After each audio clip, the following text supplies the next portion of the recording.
think that's beautiful. It's nice, isn't it? Glorious song. He's talking about the fact when there's a full moon in Broome, it's like a terraced effect over the water. Do you know there's a full moon around the world tonight, the time when the moon is closest to the surface of the Earth? Yes. And it's a full, bulbous, balloony moon over Paris and Amsterdam and Taiwan. Only happens once a year. It's like a harvest moon. It's twice as big as normal. I know it is, I know. Now, tell me what the Kimberleys are. They're a range of mountains. Yeah, well, exactly. And they're north of Broome.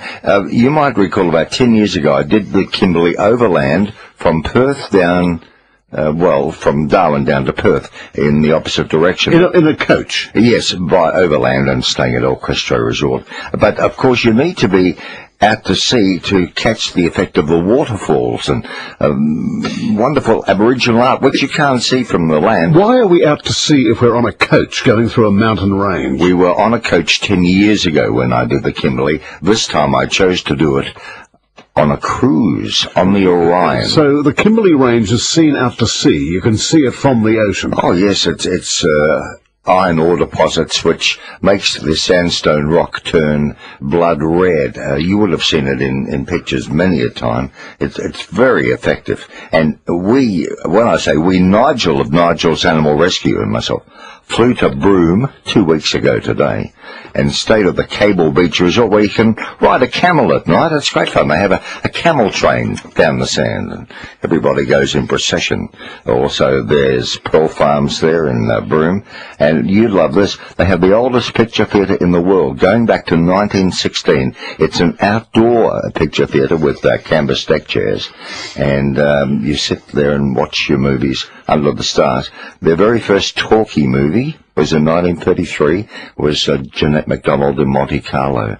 But that theatre is nearly 100 years old now. And there's so much to do at Cable Beach. If it's open air, there would be no roof, would there? Well, there is at the back, in case it's a wet night, you can. So there's not much to see, it's just a deck chair. Oh, deck chairs and a big screen, and you are in the oven, but you can go back to the back stalls if you choose to, if the weather's inclement. Just tell me where you caught this ship. That fascinates me. Yes. Is it Broome or...? Yeah, good question. And the answer is, you're spot on. It was the Orion expedition ship. You remember last year I went to New Guinea on the Orion? It's not really a cruise ship. So you catch it at Broome, and where does that go? It goes all the way to Darwin and takes 10 days to get there. And it's a small ship, only 4,000 tons, only 80 passengers. I had a name or a word in my mind with these travels, and the word was Thailand. No, I didn't go near Thailand. Why were you on this ship? Yeah, well, we had to go to Indonesia to make it an international cruise. Oh, that's only right. for half an hour, just for the formality of documents being signed. But Timor was as close as we got to Thailand. So the crew would be working cheap, wouldn't they? Because they were mainly Filipino chums. International. Yes, you're absolutely right. There were 75 in the crew. And they wouldn't be Aussie rates then, would they? They'd be cleverly done. Oh, very, very smart. Yes, this cheap labour. The captain was a wonderful bloke. His name was Mick. He was of Irish descent, and his wife Marilyn. And most nights he invited Nigel and myself to sit at the captain's table for dinner, which was a thrill. And on 2 occasions I was asked to perform. Oh, no. The first was on April the 25th. Anzac Day, and we had a very moving ceremony on the deck of the Orion prior to the sun coming up in the east, and I was asked to read the ode, Lest We Forget, and I was very privileged to do that as they raised the Australian flag and the bugler played the last post. What time did you get up? I have to be up at 5:30 for that, for a 5:45 dawn service. And thankfully, most of the passengers decided to get up and be on deck for that. And that was followed by, after the ceremonial part of it and the prayers, that was followed by Anzac biscuits and rum and milk. The only alcohol I consumed the whole time I was away. Enjoy it? Yeah, very much. I wouldn't mind some more, if it can be arranged. I wonder if it comes bottled or canned like that, rum and milk. Then another night I was asked to conduct blankety blanks on the ship, and that was a lot of fun too, among 75 passengers. And so they made me sing for myself, even though I was a full fare-paying passenger, I do assure you. I was up in the owner's suite on the... Oh, you're updated then. I was upgraded to the owner's suite with a bath, a private bath and a balcony. Can you believe that? Tell you what's very appealing, the Aboriginal rock art, some of which is probably 50,000 years old. You know, just rock paintings which you might have seen in Kakadu or elsewhere. This was embarrassing. I took a flight to the Mitchell Falls, a helicopter flight, because you can't see them from the ship and there's no access. They're well inland and they're magnificent. They're 80 metres high. But we went by chopper. However, these choppers had no doors, a bit like the helicopters in Vietnam. No doors at all. And I was fine going over the falls because I was up the front with the pilot. But coming back, I said to my mate Nigel, I said, you sit in the front and I'll sit in the back. Well, I only had a seatbelt around me, and below me 1,000-foot drop as the helicopter soared into the air with absolutely no door and no support and nowhere to hang. So there was sitting three abreast, and there was a total stranger sitting next to me, a middle-aged bloke, and I was so scared, I grabbed his hand, and I squeezed it, and I hung onto it for the whole flight back to the Orion. I've never been so scared in my whole life. And when we eventually landed, I said to him, I don't know your name, but don't you think we should get married? And he thought that was hilarious. And you'll see them on the first float in Mardi Gras next year. And that went right around the ship, you can imagine. He's full held my hand all the way back. We saw a lot of crocs. Of course, there are saltwater and freshwater crocodiles on every bank, and a lot of interesting bird life. Oh, Nigel made a couple of rescues on board. A little button quail, a bird, very small bird, smaller than a sparrow, flew onto the Orion one night, and obviously had an injured wing because it couldn't escape. So Nigel, who's used to doing rescues, grabbed the bird, put it in a box, and the next day when we were on dry land, he released the bird, and it flew away. And another day he rescued a turtle, which was stranded on a reef. And so, you know, and let me tell you, he was the star attraction on the ship, because at times we were scaling 80-metre high cliffs to get up to the top of waterfalls, and it's not my scene. I'm not that keen on heights, as I've just said to you. But he was always first to the top. He even beat the guides up there. So he was very popular among the crew, and especially the lecturers and the guides, because he sort of became one of the gang after a while. We saw the wreck of a DC-3, an old DC-3 on one of the islands in the Kimberley as we approached Darwin.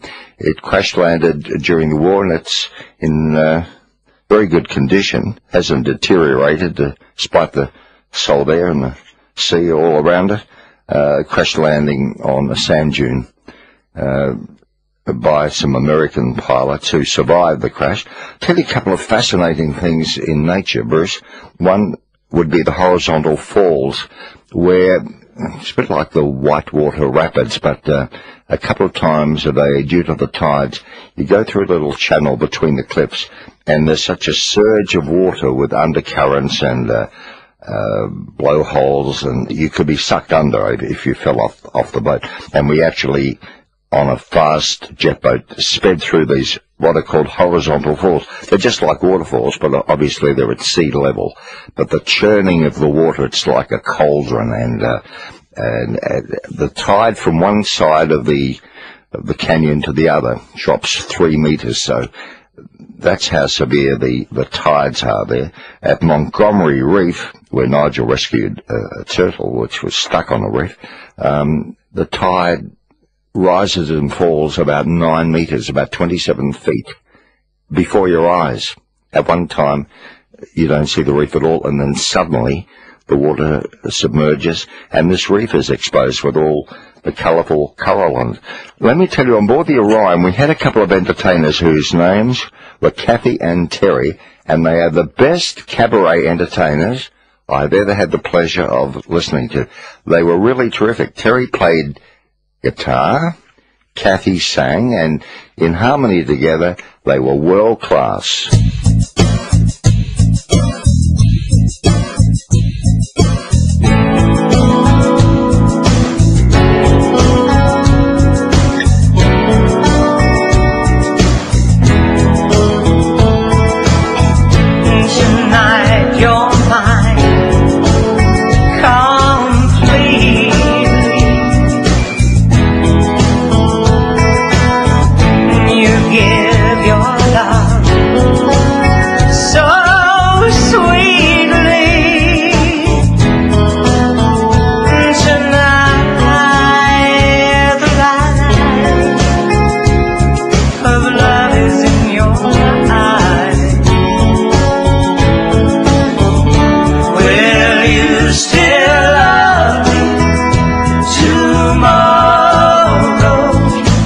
Sue's Remember When on 3AW. It's 19 to 8, and we're reminiscing with the Orion expedition, the expedition cruises up north. Yes, and let me tell you about Kathy and Terry. I want to manage them and take them to Las Vegas.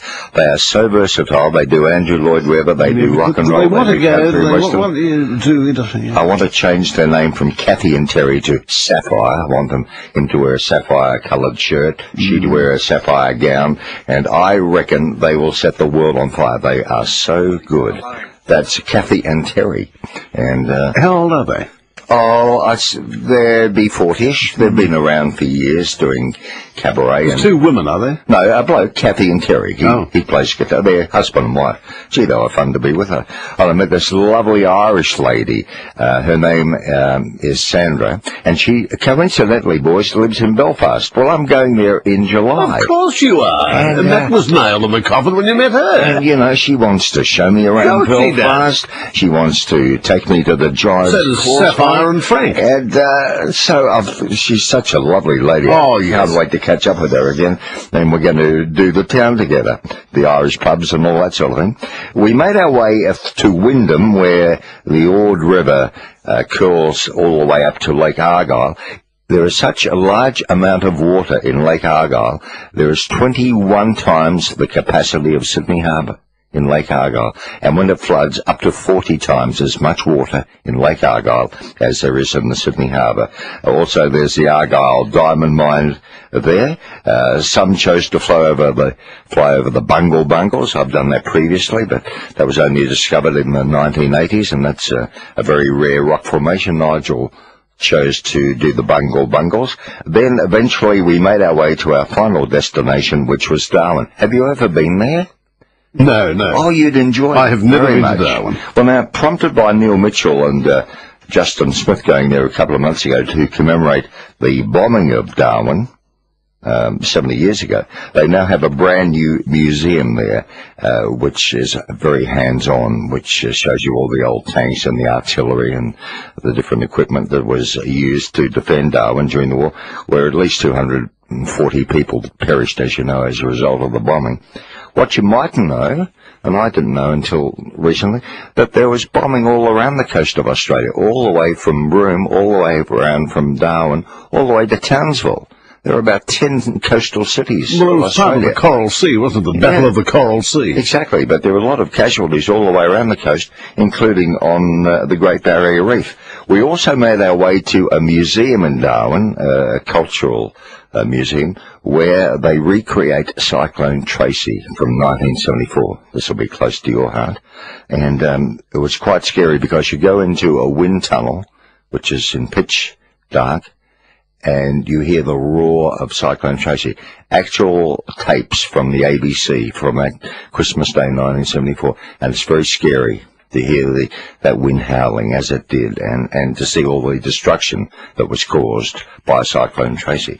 I must commend the Orion, not only the Captain Mick, the man of Irish origin, who made us all so welcome. He was very hands-on. He mixed with us all the time and came on all our Zodiac expeditions, as did his lovely wife Marilyn, who's from Florida.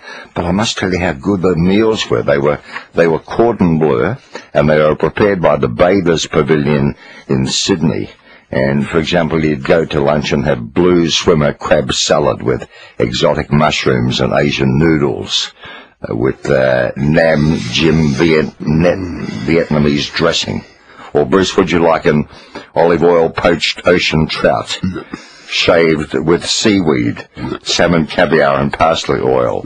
And you could follow that, if you like, with a main course of grilled sea perch with saffron veggie. Now, Nigel is there from Nigel's Animal Rescue. Was it a great expedition, Nigel? Did you enjoy it? Oh, did I enjoy it? It was certainly an experience of a lifetime. Well, I don't know if you heard, but I was telling Bruce how where we were scaling 80-metre cliffs and so on, you were always first up to the waterfall and hanging over precariously to get those photos of yours. Well, that's being young. It enables me to do that quite easily, but I did wait up for you a few times there. Well, thankfully you took some video where I was too scared to follow. Yes, we got some up there at the Bungle Bungles and Mitchell Falls. I was telling Bruce about the rescues you did along the way. Yes, it's quite amazing. You can't take me anywhere without an animal coming to us. Well, you earned your passage there, Nigel. Yeah, I did. The little button quail that came on board was, he wasn't actually injured in the end, but when I went to release him first, you're not going to believe this, he actually went down a little hole where the water drains off the deck and down into the ship somewhere. So at about 11 o'clock at night, we're frantically trying to find the blueprints of the ship to see where this was. Oh, no. Did you find them? Well, we didn't find the blueprints, but lucky enough for the little quail, 10 minutes later, you wouldn't believe it, he came back up the hole and appeared back on deck again. Oh, isn't that clever? That's good. And then what a thrill the day after when he released on an island nearby, and he flew straight off to be with his mates. Well, he did, and being quail, I actually thought that quails flew like helicopters, where they sort of leap off the ground away from their predators. So I'm telling everybody, it's quite embarrassing, telling everybody this little quail's going to sort of run off into the scrub and into the bush, and we were on the Zodiac at the time on the wharf, and they let me go onto the land. We had to check for crocs first. And they let me up into the scrub, and I've gone to let him go, and he took off like a jumbo jet, and he surprised us all. So I got it wrong. Oh, were there some fascinating birds there that actually dive underwater for fish, and then come out and have to sit on a branch to dry their wings off? Yeah, the darters and the cormorants, the fishing birds, they are quite amazing. We saw I think it was a snake neck cormorant, which I've never seen before, but the wildlife up in the Kimberleys is just amazing. The big jabiru birds that stand about 3 feet high off the ground, the ospreys, the sea eagles, the wallabies, and one thing I just loved of the area, Phil, was all the colour in the amazing rock as we were going up and down the estuaries. Well, especially at sunrise and sunset, when the rock changes colour, it becomes blood red, doesn't it? Yeah, I certainly recommend to anybody, if you can get up to the Kimberleys, the Orion is the best way to do it, because you just get to see so much, and the rock art, and as you've been explaining, is just amazing. All right. Okay, Nigel, thank you so much for adding your little perspective to it. Yeah. Is it a launch on the lakes, is it? What you take rubber Zodiacs from the Orion, thanks Nigel for contributing, and these take you to the various drop-off points along the coast, so you can go up to see the Aboriginal rock art, or climb the waterfalls, or in the pursuit of flora and fauna. So the Orion comes in as close as possible. There is the most amazing photo, which Simon, I'll try and get you for Facebook. It's Nigel reaching down to a crocodile in the water, fearsome, deadly saltwater crocodile, which is only inches from his hand. He's taking a risk, because they can take off an entire leg. No, well, I have to say the photo has been faked by Mick Fogg, the lecturer on board the ship. It's one of those phony photos, but it should be on Nigel's brochure or his Facebook, because it looks like he's become Crocodile Williamson, So there we are. They were my adventures, and that's why I haven't been in contact with you for 2 weeks. I was out of telephone reach the whole time. There were no towers for me to speak to you at sea, so I'm glad to share them with you. Now I'm back on air. That's the way. Now, shortly, Mike McCall Jones on Nightline. Yes, I think he wants to pay tribute to Digby Wolf, who died. The